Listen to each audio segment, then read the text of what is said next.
నమస్తే entry news కు స్వాగతం. నా పేరు మహిత్. ముందుగా ముఖ్యాంశాలు. దమ్మపేట ఏకలవ్య పాఠశాలలో ఫుడ్ పాయిజన్, విద్యార్థులకి తీవ్ర అస్వస్థత, సిబ్బందిపై ఎమ్మెల్యే ఆగ్రహం. టీ దుకాణంపై పెట్రోల్ పోసి నిప్పు, ఘటనపై అనేక అనుమానాలు, కేసు నమోదు చేసిన పోలీసులు. కలువాయిలో అక్రమ కట్టడాలను అడ్డుకున్న తహసీల్దారు, ప్రభుత్వ భూముల జోలికెళ్లొద్దంటూ హెచ్చరిక. Sagar defence autonomous maritime ship building systems centre కు శంకుస్థాపన, ఆంధ్రప్రదేశ్ రాష్ట్రానికి గర్వకారణం.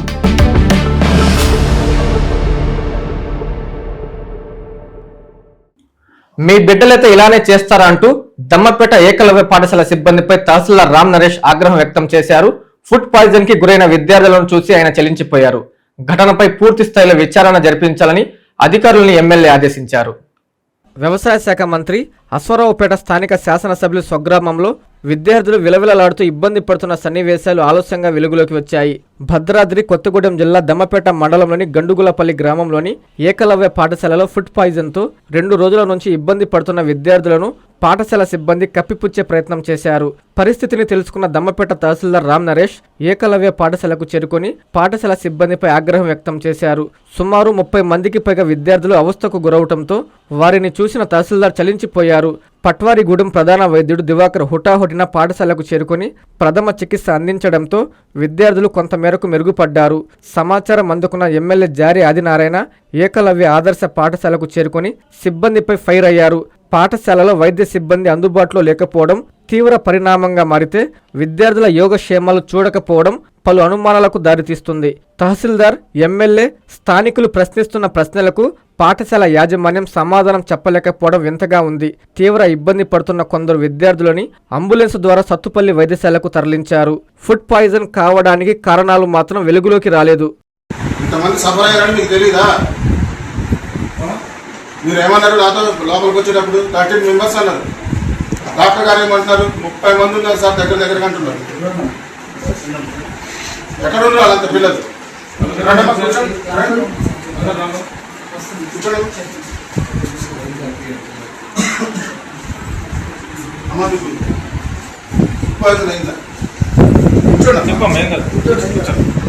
ఇబ్బంది లేదు. నేను అనేది ఏంటంటే ఇప్పుడు ఎట్లా ఉంది, హెల్త్ మంచిగా ఉందా? వాంతులేడియా అనేది ఏంటంటే పొద్దున్న నుంచి ఏమన్నారు, ఎట్లా ఇబ్బంది అయింది? వాంతులేండి. ఈ ఊరికి భయపడమాకు. ఇక్కడ నేను ఉన్నా, నేను ఎంఆర్ఓని. ఇక్కడ భయపడమాకు. నీకు వాంతులేండియా, నిజంగా మోషన్స్ అయిందియా, ఎట్లా అయింది చెప్పు. మరి ఎట్లా చూస్తానండి? మీరు చెప్తేనే కదా నేను మాట్లాడగలిగేది. చెప్పండి ఎలా ఉందో. మీకు ఎలా ఉంది అసలు? నీరసంగా ఉందా? బాగా నీరసంగా ఉంది. డాక్టర్ గారు సినిమా ఎక్కించరా? ఎన్ని ఎక్కించరు? నువ్వు నీరసంగానే మాట్లాడుతుంది, ఏం చెప్పలేకపోతుంది. ఎందుకు ఎవరైనా పడతారని భయమా? ఎవరు కొట్టరు. నోట్ చేయాలి కదా, చెప్పాలి, మనకు చెప్పాలి, విషయం జరిగి చెప్పాలి. ఒక గంట క్రితం వరకు రెగ్యులేట్ అండి. మధ్యాహ్నం 2 times మాట్లాడాడు. ఖమ్మం పేషెంట్ నేనే మాట్లాడు. ఈ విషయం మనం కూడా సిచ్యువేషన్ జరిగింది, కనీసం మనకు చెప్పాలి కదా. ఇక్కడే ఉన్నా కానీ నాకు చెప్పాలి కదా. లోకల్లో ఉన్నాను, మాకు చెప్పాలి కదా విషయం జరిగింది. ఎక్కడెక్కడ ఉంటే నాకు ఫోన్ అప్పుడు ఇచ్చే పరిస్థితి చెప్పాలి కదా. వీళ్ళు ఏమనుకున్నారంటే ట్రీట్మెంట్ చేస్తుంటే తగ్గుతుంది కదా అనుకుంటారు. ఏమి మన ఒక అమ్మాయి ఇబ్బంది ఉంటుంది, ఇమ్మీడియట్లీ చెప్పారు. మనం వెంటనే డాక్టర్ ఆఫ్ చేసినాం, అంబులెన్స్ మాట్లాడి మనం పాయిజన్ ఇది జరిగిన పరిస్థితి జాబులన్నీ పోతాయి. ఏదైనా జరగడానికి జరిగిన స్టాఫ్ అంతా కూడా చేయదు, ఈజీగా ఉండదు. వీళ్ళకి డ్యూటీలు ఉండవు, డ్యూటీ అలాట్మెంట్ చేయరు. లోపల అసలు వంటకి ఎవరు అలాట్మెంట్ డ్యూటీ ఉండదు తెలియదు. స్టాఫ్ వెళ్ళి అసలు కానీ కూర్చొని చూసేటప్పుడు ఉండరు. ఆ పిల్లలు ఏం తింటారో తెలియదు, లోపల స్టాఫ్ ఏం చేస్తున్నారో తెలియదు, ఎవరెవరికి డ్యూటీ ఉంటే తెలియదు. మొత్తం బయట మొత్తం తిరుగుతూ ఉంటారు, జోలికి తిరుగుతూ ఉంటారు, బయట లోపల తిరుగుతూ ఉంటారు. అబ్జర్వేషన్ అసలు పిల్లలకి అబ్జర్వేషన్ లేదు. ఆ మెడికల్ కళాశాలలో అసలేం జరుగుతుంది? అడిగితే వ్యక్తిగత సమస్య అంటున్నారు. మా బిడ్డలు ఇక్కడ చేరితే వ్యక్తిగతమేనా అని తల్లిదండ్రులు ఆందోళన వ్యక్తం చేస్తున్నారు. నెల్లూరులో పీజీ విద్యార్థిని తేజస్విని ఆత్మహత్యాయత్నం కలకలం రేపింది. నెల్లూరు ఏసీ సుబ్బారెడ్డి ప్రభుత్వ వైద్య కళాశాలలో పీజీ విద్యార్థిని తేజస్విని ఆత్మహత్యాయత్నం కలకలం రేపింది. గుంటూరుకు చెందిన తేజస్విని హాస్టల్లో ఆత్మహత్యాయత్నం చేసింది. శుక్రవారం తన స్నేహితులు రూమ్లో చూడగా తేజస్విని అచేతనంగా పడి ఉండడంతో స్నేహితులు వెంటనే ఆమెను క్యాజువాలిటీకి తరలించి చికిత్స అందిస్తున్నారు. నెల్లూరు ప్రభుత్వ మెడికల్ కళాశాల ప్రిన్సిపల్ డాక్టర్ రాజేశ్వరి మాట్లాడుతూ ఈ ఘటనకు కళాశాలకు ఎటువంటి సంబంధం లేదని తెలిపారు. ఇది పూర్తిగా ఆమె వ్యక్తిగతమని తెలిపారు. తన చావుకు ఎవరూ కారణం కాదని లెటర్ రాసి పెట్టిందని ప్రిన్సిపల్ తెలిపారు. తేజస్వినికి ప్రేమ వ్యవహారం ఉన్నట్లుగా తెలుస్తోందని, సారీ పృథ్వీ అని ఆమె బాయ్ ఫ్రెండ్ ను ఉద్దేశించి రాసిందని తెలిపారు. తేజస్విని ఆరోగ్యం నిలకడగానే ఉందని, కొంత సమయం గడిస్తే గాని ఏ విషయం చెప్పలేమని అన్నారు. ఆమె తల్లిదండ్రులకు సమాచారం ఇచ్చామని అన్నారు. నాకు ఈరోజు మార్నింగ్ ఉదయాన్నే తెలిసిందండి. సెకండ్ ఇయర్ పీజీ చేస్తుంది ఓబీజీ డిపార్ట్మెంట్లో తేజస్విని అని, వాళ్ళ నేటివ్ ప్లేస్ గుంటూరు. ఆ అమ్మాయి సూసైడ్కి ట్రై చేసిందని. నిన్ననేమో కొంచెం టెన్షన్గా ఫీల్ అయ్యింది. కౌన్సిలింగ్ అని వాళ్ళ హెచ్ఓడి సైకాట్రీ డిపార్ట్మెంట్కి పంపించారు. కౌన్సిలింగ్ తీసుకొని ట్రీట్మెంట్లో ఉంది. కానీ సడన్గా ఇవాళ మార్నింగ్ చూస్తే రూమ్లో కొలాప్స్ అయ్యి ఉందంట. ట్యాబ్లెట్లు ఏమో తీసుకుంది ఎక్సెసివ్గా, సైకాట్రీ ట్యాబ్లెట్లు. వెంటనే నెక్స్ట్ తీసుకొచ్చి ఆ క్యాజువాలిటీలో అడ్మిట్ చేశారు. షీఈస్ అండర్ ట్రీట్మెంట్ చేస్తున్నారు. ప్రస్తుతం అయితే ప్రాబ్లం లేదు. కాకపోతే అమ్మాయి ఇది కూడా ఇచ్చిందండి, నా చావుకి ఎవరికి కారణం కాదు నేనే అని. అది కూడా ఇన్ఫర్మేషన్ ఉంది మన దగ్గర. తను ట్రై చేసింది. యాక్చువల్గా ఏంటంటే సమ్ లవ్ అఫేర్ ఏదో ఉంది. పేరెంట్స్ ఏమో మ్యారేజెస్కి అవుట్ సైడ్ చూస్తున్నారు. దాని నుంచి అది అమ్మాయికి ఇంట్రెస్ట్ లేక వాళ్ళ పేరెంట్స్కి బాయ్ ఫ్రెండ్కి కూడా సారీ అని పెట్టింది. సారీ పృథ్వీ, సారీ పేరెంట్స్ అని, సారీ వాళ్ళ గీతాలక్ష్మి హెచ్ఓడికి అని పెట్టి మెసేజ్ ఉంది నా దగ్గర. ఇన్ఫర్మేషన్ అయితే ట్రీట్మెంట్ కంటిన్యూ చేస్తున్నారు. నెల్లూరు జిల్లా సంగంలో రోడ్డు ప్రమాదం జరిగింది. రహదారిపై ఆటో ఆగి ఉండడంతో వెనుక వస్తున్న ఇసుక ట్రాక్టర్ డ్రైవర్ సడన్ బ్రేక్ వేయడంతో ట్రాక్టర్ పక్కనే వెళ్తున్న ఆర్టీసీ బస్సును బలంగా ఢీకొట్టింది. ఎవరికి ఎలాంటి గాయాలు కాకపోవడంతో ఊపిరి పీల్చుకున్నారు. సంగంలోని స్థానిక బస్టాండ్ సెంటర్ వద్ద త్రుటిలో ప్రమాదం తప్పింది. రహదారిపై ఆటో ఆగి ఉండడంతో వెనుక వస్తున్న ఇసుక ట్రాక్టర్ డ్రైవర్ సడన్ బ్రేక్ వేయడంతో నియంత్రణ కోల్పోయిన ట్రాక్టర్ పక్కనే వెళ్తున్న ఆర్టీసీ బస్సును బలంగా ఢీకొట్టింది. ఈ ఘటనలో బస్సు ఒకవైపు భాగం తీవ్రంగా దెబ్బతిన్నప్పటికీ ప్రయాణికులకు, డ్రైవర్కు ఎటువంటి గాయాలు కాకపోవడంతో అందరూ ఊపిరి పీల్చుకున్నారు. దాంతో కొద్దిసేపు ట్రాఫిక్ నిలిచిపోయింది. ఆర్టీసీ సిబ్బంది పోలీసులకు ఫిర్యాదు చేశారు. వివరాలు సేకరించి దర్యాప్తు చేపట్టారు. టిఫిన్, టీ దుకాణాన్ని ఓ వ్యక్తి పెట్రోల్ పోసి దగ్ధం చేసిన ఘటన నెల్లూరు జిల్లా ఉదయగిరిలో కలకలం రేపింది. యాదృచ్ఛికమా, మరేదైనా ఉద్దేశమా అనే అనుమానాలు వ్యక్తమవుతున్నాయి. ఘటనపై పోలీసులు కేసు నమోదు చేసి దర్యాప్తు చేపట్టారు. ఉదయగిరి పట్టణంలోని పెద్ద మసీదు కాంప్లెక్స్ ఆవరణంలో ఉన్న మదీనా టీ టిఫిన్ దుకాణాన్ని ఓ వ్యక్తి పెట్రోల్ పోసి దగ్ధం చేశాడు. అలాగే కంసాలి వీధి ఇంటి ఆవరణలో ఉన్న మోటార్ బైక్ పై కూడా పెట్రోల్ పోసి నిప్పంటించారు. ఈ విషయమై పోలీసులకు ఫిర్యాదు చేయడంతో ఎస్ఐ ఇంద్రసేనారెడ్డి సంఘటనా స్థలాన్ని పరిశీలించి వివరాలు సేకరిస్తున్నారు. కేసు నమోదు చేసి దర్యాప్తు చేస్తున్నారు.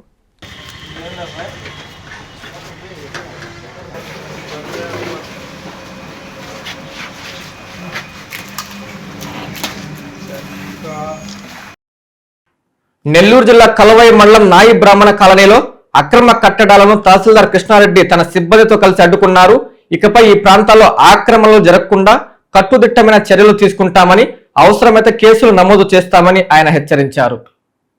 నెల్లూరు జిల్లా కలువాయి మండలంలోని నాయి బ్రాహ్మణ కాలనీ, పూసల కాలనీ ప్రాంతాల్లో ఫ్లాట్ల ఆక్రమణలు రోజురోజుకు పెరిగిపోతూ ఉన్నాయి. ప్రభుత్వ భూములు మరియు ఖాళీ స్థలాలు కనపడితే చాలు కొంతమంది యథేచ్ఛగా ఆక్రమిస్తూ తమదైనట్లు ఫ్లాట్లు వేసుకునే ప్రయత్నాలు చేస్తున్నారని స్థానికులు ఆరోపిస్తున్నారు. ఈ నేపథ్యంలో విషయం తెలుసుకున్న తహసీల్దార్ కృష్ణారెడ్డి తమ సిబ్బంది మరియు పోలీసు అధికారులు ఘటనా స్థలానికి చేరుకొని పరిస్థితిని పరిశీలించారు. నిర్మాణాలు చేపడుతున్న భూములకు సంబంధించి సరైన పత్రాలు లేకుంటే వారిపై చట్టపరమైన కఠిన చర్యలు తీసుకుంటామని అధికారులు స్పష్టం చేశారు. అక్రమంగా ఫ్లాట్లు వేసుకోవడం, స్థలాలను ఆక్రమించడం పూర్తిగా చట్టవిరుద్ధమని, అలాంటి చర్యలను ఎట్టి పరిస్థితుల్లోనూ సహించబోమని హెచ్చరించారు. ఇకపై ఈ ప్రాంతాల్లో ఆక్రమణలు జరగకుండా కట్టుదిట్టమైన చర్యలు తీసుకుంటామని, అవసరమైతే కేసులు కూడా నమోదు చేసి ఆక్రమణలను తొలగించే చర్యలు కూడా చేపడతామని తెలిపారు. ఆఫీస్కి ఎత్తుకోరండి, పని ఆఫీస్ ఎంఆర్ఓ గారు తీసుకుని రండి. మీకు ఎన్ని ఇప్పించారు పట్టాలు? 99 ఇప్పుడు ఎంత ఇదంత అప్పటి నుంచి కట్టుకుంటాం. పట్టాలు తీసుకుంటారు 6 నెలలు క్యాన్సిల్ అవుతుంది పట్ట. 6 నెలలే దాని పర్మిషన్. 6 నెలలే పర్మిషన్. కొత్తది తీసుకోవాల్సింది ఇది కొట్టుకోవాలంటే పాతే పనికిరావు. ఇది ఆపండి. ఆపది మిమ్మల్ని కూడా కేసు పెడతాం. 7 మంది ఉన్నారు. 7 మంది కేసు పెడదామయ్యా. కేసు పెడితే కేసు రాసేస్తే పట్టాలు తీసుకొచ్చినప్పుడు మనం చూసుకుందాం. రాసిపోయా 7 మంది పేర్లు చెప్పాను. చెప్పయ్యా రాసిపోయా 7 మంది పేర్లు. కన్నయ్య చేసింది. పండేసి వస్తున్నారు సార్, వాళ్ళు అడగండి చెప్తారు ఎవరు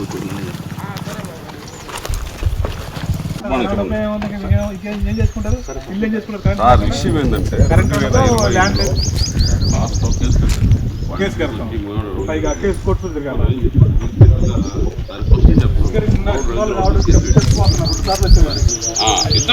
గవర్నమెంట్ పనులు కానీ మమ్మల్ని కాదని మీరు కానీ చేస్తే కరెంట్ కనెక్షన్ తీసుకెళ్తే ఇంకేం చేయగలుగుతారు? ఒక నిమిషం పని అయిద్దా? ప్రతి పని మాత్రం కావాలా? ప్రతి పనికి ఎంఆర్ఓతలే కావాలా? ఎంఆర్ఓ కరెక్ట్గా ఉంటేనే చేస్తేనే మేము చేస్తాం.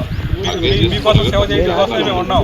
ఏమన్నా తేడా వస్తే మాకు తేడా రాకుండా మీకు తేడా రాకుండా జాగ్రత్త తీసుకుని ఆలోచన రికార్డు తీసుకొచ్చి మాకు చూసుకొని వెరిఫై చేసి మీకు ఇస్తాం.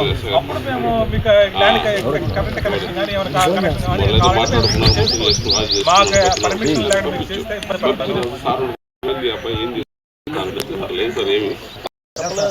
మళ్ళీ చెప్పలేదు. కేసులు పెడితే మాత్రం కోర్టు తిరగాల మీరు. డబ్బులు ఆక్రమించిన స్థలాల్లో ఇల్లు కట్టుకుని జైలుకి పోతారు. అది ప్రజా దర్బార్ కార్యక్రమాన్ని ప్రజలందరూ సద్వినియోగం చేసుకోవాలని టీడీపీ నేత కోటమిరెడ్డి గిరిధర్రెడ్డి కోరారు. నెల్లూరు రూరల్ ఎమ్మెల్యే కార్యాలయంలో జరిగిన కార్యక్రమంలో ఆయన పాల్గొని అర్జీలు స్వీకరించారు. శుక్రవారం ఉదయం నెల్లూరు రూరల్ ఎమ్మెల్యే కార్యాలయంలో ప్రజా దర్బార్ కార్యక్రమంలో నెల్లూరు రూరల్ ప్రజలకు ఉదయం 7 గంటల నుండి రాత్రి 8 గంటల వరకు నిత్యం ప్రజలకు అందుబాటులో ఉంటున్నామని టీడీపీ నాయకులు కోటమిరెడ్డి గిరిధర్రెడ్డి అన్నారు. ప్రజా దర్బార్ కార్యక్రమంలో భాగంగా ప్రజల నుంచి వచ్చిన వినతులలో ఇప్పటికీ 27 కోట్లతో 240 అభివృద్ధి పనులకు శంకుస్థాపన చేయడం జరిగిందన్నారు. 22వ తేదీన 240 అభివృద్ధి పనులు కూటమి నాయకులు స్థానిక ప్రజల సమక్షంలో ప్రారంభిస్తామని కోటమిరెడ్డి గిరిధర్రెడ్డి అన్నారు. ఈ కార్యక్రమంలో క్లస్టర్ ఇన్ఛార్జీలు మన్యం పెంచలనాయుడు, జలదంకి సుధాకర్, కో క్లస్టర్ ఇన్ఛార్జి విష్ణుప్రియ, 22వ డివిజన్ కార్పొరేటర్ మూల విజయభాస్కర్ రెడ్డి, 20వ డివిజన్ టీడీపీ అధ్యక్షుడు దారా మల్లి, 32వ డివిజన్ టీడీపీ అధ్యక్షుడు తోట సునీల్, టీడీపీ నాయకులు మాధవి, షేక్ రియాజ్, బషీర్, బాలాజీ తదితరులు పాల్గొన్నారు. ప్రతి శుక్రవారం కూడా ఈ ప్రజా దర్బార్ కార్యక్రమంలో వచ్చిన వివిధ రకాల వినతి పత్రాలను ఆయా డిపార్ట్మెంట్లతో, అది రోడ్లైనా, డ్రైన్లకు సంబంధించి, రెవెన్యూ సమస్యలకు సంబంధించి, కరెంటు కానీ, ఇరిగేషన్కి సంబంధించి కానీ, హౌసింగ్ సంబంధించి కానీ, పార్కులకు సంబంధించి కానీ, ఇతరితర సమస్యల మీద ఏవైతే వస్తున్నాయో అవన్నీ కూడా అందరు అధికారులతో ఎమ్మెల్యే గారి ఆఫీసు ఎక్కడికెక్కడ స్థానికంగా కూటమి నాయకులందరూ కూడా సమన్వయం చేసుకుని దాంట్లో చేయగలిగినన్నీ కూడా చేస్తూ, ఒకవేళ చేయలేకపోతే ఇది ఏ కారణం చేత చేయలేకపోతున్నాం కూడా వారికి తెలియజేస్తున్నాం. ఇటీవల కాలంలో జరుగుతున్న అభివృద్ధి పనులు కూడా చాలా వరకు ఈ ప్రజా దర్బార్ కార్యక్రమంలో ప్రజలు వారి ఏరియాల్లో ఉన్న ఇబ్బందులు, రోడ్లు కానీ, డ్రైన్లు కానీ, డ్రింకింగ్ వాటర్కి సంబంధించిన సమస్యలు ఇచ్చినప్పుడు అవి కూడా ఇప్పటికే కొన్ని చేయగలిగాం. భవిష్యత్తులో కూడా అదేవిధంగా చేయడం జరుగుతుందని మీ ద్వారా ప్రజలకు తెలియజేస్తున్నాం. నెల్లూరు జిల్లా ఉదయగిరి నియోజకవర్గం పాపిరెడ్డి నగర్లో వాటర్ ప్లాంట్ కి వైసీపీ సమన్వయకర్త మేకపాటి రాజగోపాల్ రెడ్డి శంకుస్థాపన చేశారు. ప్రతి నీటి చుక్క ప్రాణాధారమని ఆయన పేర్కొన్నారు. ఈ వాటర్ ప్లాంట్ నిర్మాణానికి మిషనరీ అందజేస్తారని హామీ ఇచ్చారు.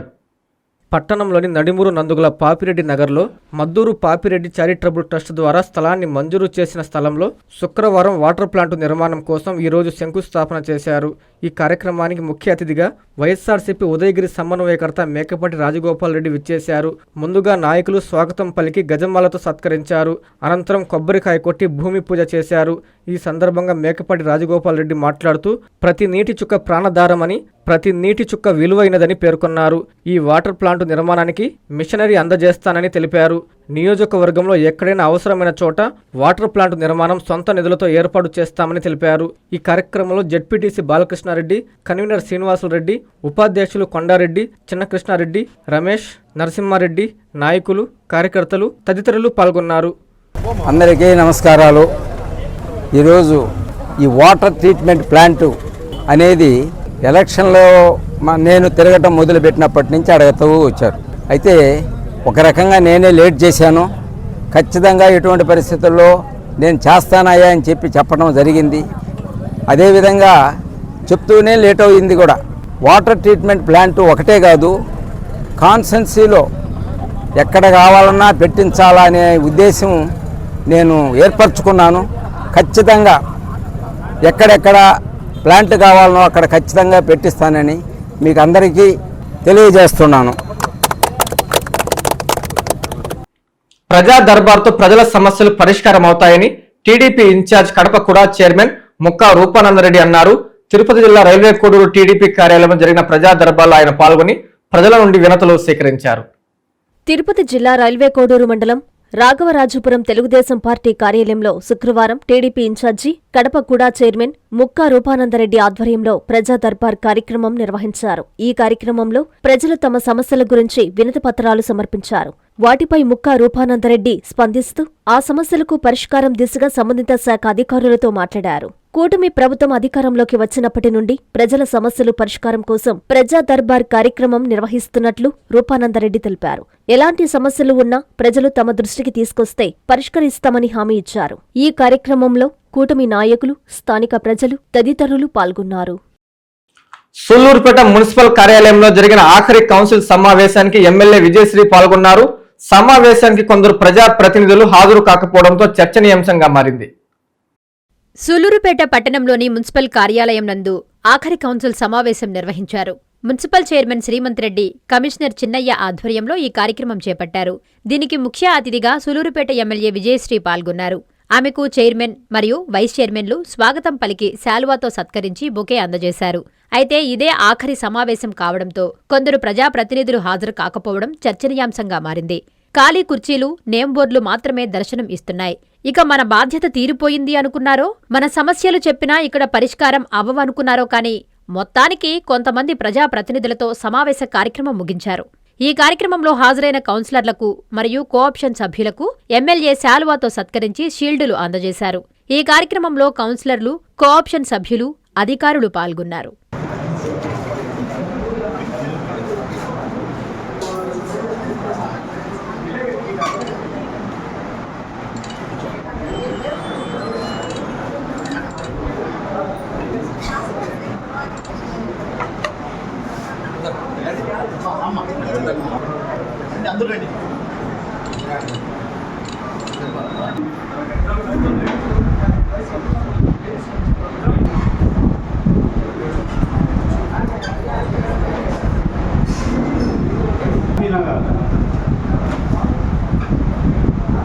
శ్రీమతి షేక్ షాహీనా గారు,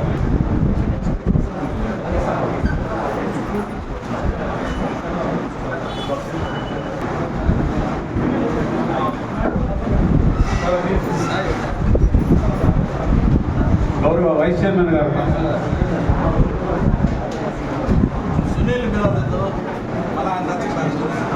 షేక్ జబీనా గారు, బి శరత్ చంద్ర గౌడ్,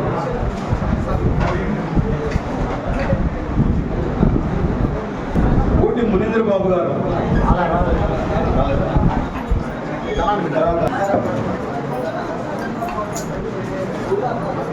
బీజు రామకృష్ణారెడ్డి గారు,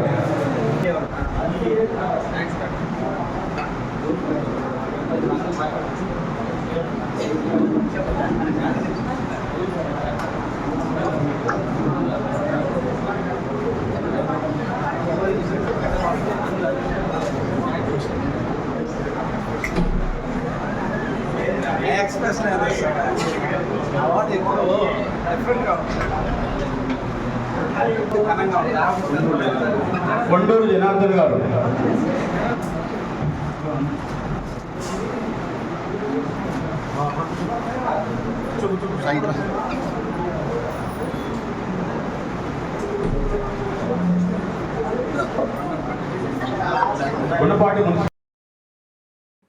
ఇప్పుడు నగరంలోని వార్తలను చూద్దాం. నెల్లూరు జిల్లా జువలదిన్నెలో ప్రపంచంలోనే మొట్టమొదటి Sagar defence autonomous maritime ship building systems centre కు శంకుస్థాపన జరగడం ఆంధ్రప్రదేశ్ రాష్ట్రానికి గర్వకారణమని మంత్రి నారాయణ అన్నారు. పారిశ్రామిక నైపుణ్యాల అభివృద్ధికి కేంద్రం ఒక గొప్ప ఊతంగా నిలవనుందని ఆయన ఒక ప్రకటనలో పేర్కొన్నారు.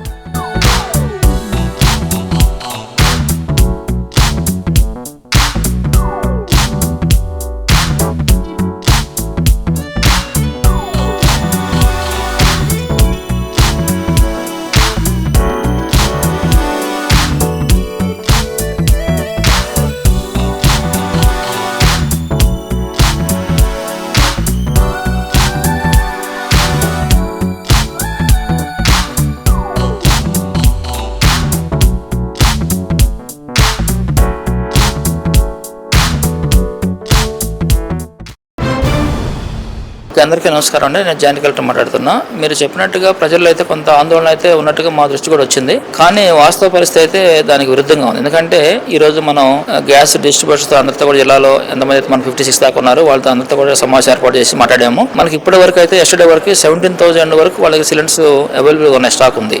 అయితే మనకి ఈ అపోహతో ఏంటంటే ఎక్కువ మంది బుక్ చేయడం వల్ల కొన్ని ఈ సర్వర్ ఇష్యూస్ అనేది టెక్నికల్ ఇష్యూస్ అనేది రావడం జరుగుతుంది. ఓటీపీస్ రాకపోవడం కానివ్వండి, డెలివరీ ఇచ్చినప్పుడు ఓటీపీ వస్తుంది అనమాట. ఇలాంటి ఇష్యూస్ అయితే ఉన్నాయి. అవి కంపెనీ వాళ్ళతో మాట్లాడడం అవి రిజాల్వ్ చేస్తున్నట్టుగా వాళ్ళు చెప్పడం జరుగుతుంది. అయితే మనకి ఈ సప్లై అనేది కూడా ప్రతిరోజు కూడా లోడ్స్ వస్తున్నాయి వాళ్ళకి. ఆల్మోస్ట్ అందరినీ ఇప్పుడు మాట్లాడినప్పుడు ఎస్టర్డే కూడా లోడ్ వచ్చింది, ఇవాళ లోడ్ వచ్చింది. కాకపోతే కమర్షియల్ దాంట్లో మాత్రం 4 days నుంచి మాత్రం వాళ్ళు స్టాక్ సప్లై అనేది రావట్లేదని చెప్పడం జరుగుతుంది. అయితే ఇప్పుడు ప్రజెంట్ ఏంటంటే డొమెస్టిక్ అయితే మనకి ఎలాంటి ఇబ్బంది లేదు. గవర్నమెంట్ ఇన్స్టిట్యూట్స్ ఏవైతే హాస్టల్స్ కానివ్వండి, మన అంగన్వాడీ స్కూల్ సంబంధించి ఇటు కూడా బాగానే సరఫరా వెళ్తుంది. ఎక్కడ కూడా మనకి కంప్లైంట్స్ కూడా ఏం లేవు. వాళ్ళు కూడా మేము సాఫీగానే ఇస్తామని చెప్పడం జరిగింది. ఇది హాస్పిటల్ ఎమర్జెన్సీ సంబంధించి కానీ ఇలాంటి లేదు, మనకి ఎక్కడ కంప్లైంట్స్ కూడా ఏం లేవు. అది బాగానే ఇస్తున్నారు. ఒక కమర్షియల్ దాంట్లో మాత్రం ఒక 3-4 days నుంచి మాత్రం సప్లై అనేది ఆగిందని చెప్తున్నారు. అక్కడి నుంచి కూడా మనకి ఏంటంటే పబ్లిక్ నుంచి ఎక్కడ కూడా హోటల్ నుంచి కానీ ఇలాంటి మనకి ఇప్పుడు ప్రజెంట్ అయితే మన కంప్లైంట్ రిజిస్టర్ చేసుకోలేదు. అంటే వాళ్ళకి ఎగ్జిస్టింగ్ స్టాక్స్ ఉంటాయి కాబట్టి అవి మేబీ అవి వాడుకుంటూ ఉండొచ్చు. అయితే ఇది ఈ క్రైసిస్ అనేది కూడా ఒక 2-3 రోజుల్లో మనకు క్లారిటీ వస్తుందని చెప్తున్నారు. తగ్గొచ్చు అనేది ఒక మనకి ఉన్న సమాచారం మేరకు. అయితే దీని మీద మేము ఏంటంటే మన జిల్లాలో ఒక డివిజన్ లెవెల్లో క్విక్ రెస్పాన్స్ టీమ్స్ అని ఒక 4 ఏర్పాటు చేసాము డివిజన్ లెవెల్లో. అది కూడా వర్క్ చేస్తా ఉన్నాయి. అదేవిధంగా సిఎస్డిటీలు ఉన్నారు మనకి ప్రతి మండలానికి కూడా. మండలాలకు 2-3 మండలాలకు ఒక సిఎస్డిటీ ఉంటారు. వాళ్ళు కూడా అక్కడ మన ఫీల్డ్ లెవెల్లో ఏం జరుగుతుంది ఏంటనేది కూడా అబ్జర్వ్ చేస్తూ మానిటర్ చేస్తూ డీలర్స్ తో మాట్లాడుతూ ఏదైనా స్టాక్ డెలివరీ విషయంలో కానీ ఇలాంటి ఇష్యూస్ ఉన్నా కూడా కంప్లైంట్ ఉన్నా కూడా రిజాల్వ్ చేస్తూ ఏదైనా ఇన్ఫర్మేషన్ ఉంటే మాకు ఏమని చెప్తున్నాము. అదేవిధంగా మనకి గవర్నమెంట్ నుంచి కూడా ప్రతిరోజు మార్నింగ్ అండ్ ఈవినింగ్ కూడా రివ్యూ చేయమంటున్నారు. ఆ విధంగా ఈ రోజు మనం రివ్యూ చేయడం జరిగింది. వాళ్ళ నుంచి ఫీడ్బ్యాక్ కూడా తీసుకున్నాం. వాళ్ళకి స్టాక్ ఎంత ఉంది, ఎంత డెలివరీ ఇస్తున్నారు, ఎంత సప్లై వాళ్ళకి వస్తుంది, ఇంకెంత బ్యాలెన్స్ వాళ్ళకి డెలివరీ చేస్తున్నటువంటి సిలిండర్స్ ఉన్నాయి. అట్లాగే ఆ ఇన్ఫర్మేషన్ కూడా తీసుకోవడం జరుగుతూ ఉంది. దాంట్లో భాగంగానే మేము ఒక విఆర్ఓను కూడా పెట్టాము. ప్రతి గ్యాస్ ఏజెన్సీ దగ్గర ఒక విఆర్ని అపాయింట్ చేస్తున్నాము. అడ్రస్ కూడా పెట్టారు, అది కూడా ఇస్తున్నాము. దాంతో పాటుగా పోలీస్ డిపార్ట్మెంట్ కూడా ఒక కానిస్టేబుల్ ఇవ్వడానికి మేము రిక్వెస్ట్ చేస్తున్నాము. ఇచ్చేసి అక్కడ ఇద్దరిని పెట్టేసి అక్కడ వాళ్ళకి ఎంత స్టాక్ వస్తుంది, ఎంత మనం డెలివరీ ఇస్తున్నారు, ఎంత బ్యాలెన్స్ ఉంటుంది, దీన్ని కూడా అంటే పక్కదారి పోకుండా ఉండేదానికి కూడా చెల్లించుకోవడం జరుగుతూ ఉంది. అదే విధంగా డీలర్స్ కూడా చెప్పాం, అడిషనల్ గా అమౌంట్ కలెక్ట్ చేయకుండా ఎంతైతే మనకి బిల్ అమౌంట్ ఉందో దానికి తీసుకునే విధంగా ఆ డెలివరీ బాయ్స్ కూడా చెప్పమని చెప్పాము. వీళ్ళకి కూడా చెప్పాము, ఏది మీరు డైవర్షన్ చేయకుండా బ్లాక్ మార్కెట్ చేయకుండా ఉండాలి. అలాంటి చేస్తే మాత్రం 6 కేసులు పెట్టేసి మేము యాక్షన్ తీసుకుంటాం కూడా చెప్పాము గట్టిగా. కాబట్టి మనకు పక్కదారి పోయే అవకాశం లేకుండా ఖచ్చితంగా చర్యలు తీసుకోవడం జరుగుతాం. సార్, అయితే ఇప్పుడు కమర్షియల్ గ్యాస్ కాడికి వచ్చేటప్పుడు కొన్ని హోటల్స్ చాలా తీవ్రంగా ఇబ్బందులు ఎదుర్కొంటున్నాయని ఆల్రెడీ చెప్పడం జరిగింది. కొన్ని ప్రాంతాల్లో అయితే హోటల్స్ ను మూసేశారు. కొన్ని ప్రాంతాల్లో వండే పరిస్థితులు లేకుండా పదార్థాలు తగ్గించడం జరిగింది. ఓవరాల్ గా ఏంటంటే పబ్లిక్ మీద కాడికి వచ్చేటప్పటికి వాళ్ళు నష్టపోవడం అనేది జరిగింది. సో ఇప్పుడు ఒక్కొక్క గ్యాస్ సిలిండర్ మీద దాదాపు డబుల్ రేట్ పెడుతున్నామని చెప్పి హోటల్స్ చెప్తున్నారు. వీటిని నియంత్రించేదానికి ఏదైనా ప్రత్యేకమైన ప్రణాళిక ఉందా? ఓకే, డెఫినెట్ గా అండి. ఎందుకంటే మనం ఆల్రెడీ టీమ్స్ చేసాము. అదేవిధంగా మనకి ఏజెన్సీ వాళ్ళు ఉన్నారు, తర్వాత మనకి సివిల్ సప్లైస్ సిటీస్ ఉన్నారు, వీళ్ళని కూడా ఇన్స్పెక్షన్ చేయమని చెప్తున్నాము. అలాంటివి ఏమంటే మాత్రం యాక్షన్ తీసుకుంటాం. అది రేట్లు ఎక్కువ అమ్మటం కానివ్వండి, పబ్లిక్ ఏదైనా ఇబ్బంది పెడుతూ అంటే హోటల్ యాజమాన్యం ఇలాంటి వాటికి కూడా వాళ్ళని ఏదైనా ఇబ్బంది పెడుతున్నా కానీ అలాంటి ఇష్యూస్ ఏమైనా ఉంటే మాత్రం డెఫినెట్ గా యాక్షన్ తీసుకుంటాం. దానికి టీమ్స్ కూడా వర్క్ చేస్తా ఉన్నాయి. సరే, అలాగే ఈ డొమెస్టిక్ గ్యాస్ సిలిండర్లు గతంలో బుక్ చేస్తే మనం ఈ రోజు బుక్ చేస్తుంటే రేపు కానీ ఎల్లుండి కానీ వచ్చే పరిస్థితుంది. కానీ ఇప్పుడు వాస్తవంగా చెప్పుంటే రకరకాల ప్రకటనలు వస్తున్నాయి. ఒక సిలిండర్ బుక్ చేసిన తర్వాత మళ్ళీ బుక్ చేయాలంటే 25 రోజులు అని కొంతమంది అంటే కాదు 45 రోజులు అని కొంతమంది అంటే అసలు వీటిలో వాస్తవాలు ఏంటి? వాస్తవంగా అయితే మనకి ఈ డొమెస్టిక్ సంబంధించి అయితే మనకి 25 days దాకా మనకి రూరల్ అర్బన్ లో 45 days ఉంది. అది ఎక్కడ కూడా చేంజ్ చేస్తే ఏం లేవు. కాకుంటే మనకి ఇప్పటి వరకు కూడా చేసుకున్న 2-3 రోజులకి గ్యాస్ సిలిండర్ ఇస్తున్నారు. ఇదే విధంగా ఈ రోజు అడిగితే అదే కూడా చెప్పారు వాళ్ళు, మేము ఎమ్మటే ఇచ్చేస్తున్నామని మాకేం ప్రాబ్లం లేదని చెప్పారు. అంటే జనరల్ గా కొంత అపోహ అయితే ప్రజల్లో ఉంది, కానీ వాళ్ళు డెలివరీ మాత్రం 2-3 రోజులు ఇస్తామని చెప్పారు. అయితే ఇప్పుడు ఎక్కువ మంది బుక్ చేయడం వల్ల కొంత ప్రజల్లో ఓటీపీ రావడం వల్ల కొంత ఇష్యూ అవుతుంది తప్ప డెలివరీ మాత్రం 2-3 రోజులు ఇచ్చేస్తున్నారు. నో ప్రాబ్లం, దానికి ఏం ప్రాబ్లం లేదు. అలాంటిది ఏమైనా ఉన్నా కూడా మా దృష్టికి ఏదైనా వస్తే మాత్రం మాత్రం ఇమీడియట్ యాక్షన్ తీసుకోవడం జరుగుతుంది. అలాగే ఇంకొక ప్రమాదకరమైన విషయం ఏంటంటే ఇప్పుడు కొన్ని హోటల్స్ ఈ కట్టెలు వాడడం అనేది జరుగుతున్నట్టుగా కొంత సమాచారం ఉంది. అంటే వాటిలో ఎంతవరకు అనేది మీరు క్షేత్రస్థాయిలో తిరిగినప్పుడు మీకు కొన్ని ఇన్ఫర్మేషన్, కానీ అది చాలా ప్రమాదకరమైన విషయం ప్రకృతికి. సో వాటికి ఏమైనా యాక్షన్ తీసుకునే అవకాశం ఉంటుందా? కానీ మరి ప్రస్తుతం అయితే మరి ఎక్కడ అంటే మా దృష్టికి అయితే రాలేదు. జనరల్ గా టాక్ అనేది కొంత మీరు అన్నట్టుగా ఉండొచ్చు బహుశా, కానీ మేము క్షేత్రస్థాయికి వెళ్ళినప్పుడు కూడా మా దృష్టికి అయితే ఎక్కడ కూడా కట్టెలపై వచ్చేసినట్టుగా అయితే రాలేదు. కానీ అలాంటి సిచ్యువేషన్ వచ్చేంత, ఎందుకంటే ఇప్పుడు ఆల్రెడీ వాళ్ళకి ఎగ్జిస్టింగ్ స్టాక్ ఉంటుంది. ఎందుకంటే లేకపోతే వాళ్ళు మామూలుగా వచ్చేసి మాకు కంప్లైంట్ చేయడం కానీ లేకపోతే ఏజెన్సీ వాళ్ళకి చూడడం కానీ జరుగుతూ ఉండేవి. ప్రస్తుతం అయితే ఆ సిచ్యువేషన్ అయితే ఇంకా రాలేదు మనకి. అలాంటి ఇష్యూస్ ఉంటే మాత్రం మేము ఇమీడియట్ గా పై అధికారులు తీసుకెళ్లి దాని మీద వాళ్ళకి సప్లై చేయ విధంగా ప్రయత్నం చేస్తాం జరుగుతుంది. ఈ ప్రస్తుతం ఉండేటువంటి ఈ ఆందోళన పరిస్థితి ప్రజలకి మీరు ఏం చెప్తారు? అంటే ప్రజలు ఈ ఆందోళన చెందకుండా ఉండేదని మీరు ఏం చెప్తారు? కానీ అందరికీ నాకు విజ్ఞప్తి ఏంటంటే అండి, మనకి గ్యాస్ సప్లైలో మాత్రం ఎలాంటి ఇబ్బందులు లేవండి. ప్రతిరోజు కూడా మాకు లోడ్స్ వస్తున్నాయి, డీలర్స్కి వస్తున్నాయి. డీలర్స్ కూడా వాళ్ళకి ఏవైతే బుకింగ్స్ అవుతా ఉన్నాయో ఆ బుకింగ్స్ ప్రకారం డెలివరీ ఇస్తున్నారు. డొమెస్టిక్ అయితే అసలు ఎలాంటి ఇష్యూస్ లేవు ప్రస్తుతానికి అయితే. కమర్షియల్ కూడా మాకు ఎందుకంటే ప్రస్తుతం వరకు అయితే మాకు రిటర్న్ ఎవరు కంప్లైంట్ ఇవ్వడం అలాంటిది ఏం లేదు. కానీ మనకి ఏదైనా సరే మేము పైనుంచి మనకి సప్లై వస్తుంది కాబట్టి దాన్ని డెలివరీ చక్కగా కరెక్ట్ గా ఇచ్చే విధంగా చర్యలు తీసుకోవడం జరుగుతూ ఉంది కాబట్టి ఎవరికి అలాంటి ఇబ్బందులు ఉండవు. అయితే మీరు కూడా పొదుపుగా దాన్ని వాడుకుంటే కొంత ఎక్కువ మందికి ఇబ్బంది లేకుండా వచ్చే అవకాశం ఉంటుంది కాబట్టి అందరూ జాగ్రత్తగా వాడుకోవాలి. అదేవిధంగా డీలర్లకు కూడా దీన్ని డైవర్షన్ చేయకుండా పబ్లిక్ ఇలాంటి సందర్భంలో మంచి సపోర్ట్ చేస్తూ వాళ్ళకి సర్వీస్ ఇవ్వాలని చెప్పేసి కూడా మేము వాళ్ళ మీటింగ్ కూడా చెప్పాము. ఇన్ కేసు ఎవరైనా కనుక తప్పు చేస్తే మాత్రం యాక్షన్ తీసుకోవడం కూడా జరుగుతుంది. ఆ విషయం కూడా గట్టిగా చెప్పడం జరిగింది. కాబట్టి సరఫరాలో ఎక్కడ ఇబ్బందులు లేకుండా సప్లై వచ్చిన దాన్ని మనం బేస్ చేసుకొని డెలివరీ చేయడం అనేది చేస్తూ పబ్లిక్కి ఇబ్బంది లేకుండా మేము అన్ని చర్యలు కూడా తీసుకుంటున్నాము. దీని మీద టీమ్స్ కూడా ఏర్పాటు చేశాం కాబట్టి విజిలెన్స్ కూడా ఉంటుంది. కాబట్టి ఏదైనా ఇష్యూస్ ఉంటే మాత్రం ఒక టోల్ ఫ్రీ నెంబర్ కూడా మేము ఇస్తాము. దానికి మీరు ఏదైనా ఇష్యూ ఉన్నా చెప్పొచ్చు, చెప్తే ఇమీడియట్గా దాని మీద యాక్షన్ తీసుకొని రిజల్ట్ చేయడం జరుగుతుంది. డాక్టర్ లేదని గర్భిణిని వేములవాడ ఆసుపత్రిలో చేర్చుకోకుండా బయటకు పంపిన ఘటన వెలుగులోకి వచ్చింది. రుద్రంగి గ్రామానికి చెందిన గౌతమ్ అనే గర్భిణికి 9 నెలల 4 రోజులు కావడంతో ఇబ్బందిగా ఉన్నందున కుటుంబ సభ్యులు 108 వాహనంలో వేములవాడ ఏరియా ఆసుపత్రికి తీసుకెళ్లారు. గైనకాలజిస్టు డాక్టర్ అందుబాటులో లేదని గర్భిణీ మహిళను ఆసుపత్రిలోకి చేర్చుకోకుండా నర్సింగ్ సిబ్బంది బయటకు పంపేశారు. గత్యంతరం లేక ఆమె బంధువులు 108 వాహనంలో సిరిసిల్ల జిల్లా ఏరియా ఆసుపత్రికి తరలించారు. వేములవాడ ప్రభుత్వ ఆసుపత్రిలో గత నెల రోజుల నుండి గైనకాలజిస్ట్ అందుబాటులో లేకపోవడంతో ప్రజలు తీవ్ర ఇబ్బందులు ఎదుర్కొంటున్నారు. అత్యవసర సేవలను అందించాల్సిన ఏరియా ఆసుపత్రిలో 9 నెలల గర్భిణిని బయటకు పంపడంతో సిబ్బందిపై ఆగ్రహం వ్యక్తం చేస్తున్నారు. వార్తలు ముగించే ముందు ముఖ్యాంశాలు మరోసారి. దమ్మపేట ఏకలవ్య పాఠశాలలో ఫుడ్ పాయిజన్, విద్యార్థులకి తీవ్ర అస్వస్థత, సిబ్బందిపై ఎమ్మెల్యే ఆగ్రహం. టీ దుకాణంపై పెట్రోల్ పోసి నిప్పు, ఘటనపై అనేక అనుమానాలు, కేసు నమోదు చేసిన పోలీసులు. కలువాయిలో అక్రమ కట్టడాలను అడ్డుకున్న తహసీల్దారు, ప్రభుత్వ భూముల జోలికెళ్లొద్దంటూ హెచ్చరిక. Sagar defence autonomous maritime ship building systems centre కు శంకుస్థాపన, ఆంధ్రప్రదేశ్ రాష్ట్రానికే గర్వకారణం.